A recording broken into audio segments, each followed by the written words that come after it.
Ay my gosh, kasal ni Dolores. Wala pa ko kihatag niya na bouquet. Okay, kaya mo to, day. Mangutang na po ka.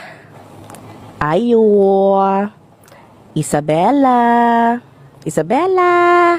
Day, pwede mahangin na po ko. Mangutang na po ko bulak para sa kasal ni Dolores. Kailangan siya bouquet o ikaw na may flower power, please. Pwede mangutang na po ko, please. Mangutang na po ka? Kasal ni Luisa, nangutang ka, wala ka ni bayad. Kasal ni Marites, wapog ka ni bayad. Siguro sa ka mo bayad!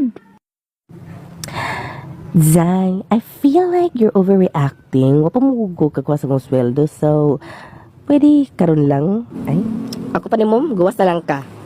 Aray ko. Kadalihok sige pangutang og bouquet. Para sa kasal, para sa wedding, para sa anniversary, o para sa patay, unsa pa man jud.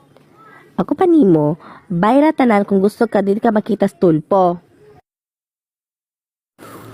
Oh. Kasi magkababayad, si mo utang.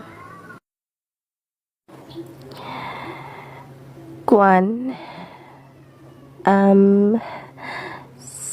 Sunday na lang.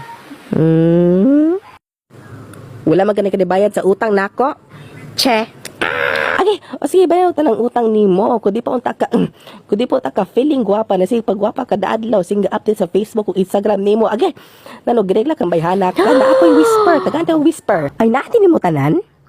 Hasta akong spaghetti, hasta ako ang blouse, ako ang t-shirt, ako ang shampoo, conditioner ug sabon na ani mo tanan wa pa bugka di bayad sa mo utang. Bayaran ako na tanan, di mo ko kakapaabot na ako, manggod. Balin akong pinaabot ni mo, day, kano sa pamunjul ka mo bayad. Oh my gosh, day. Pagka kakupaharon, pwede i-cancel na lang yung utang?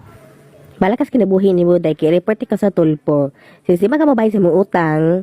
Sige. Rapi tulpo, I need you. Wait, tubay na lagi ko. Sa pangalan ko, tayo mabay na lagi ko. Dahil sila nagsumbong ni Tulfo. Dahil di mo na mga Facebook. Like, please.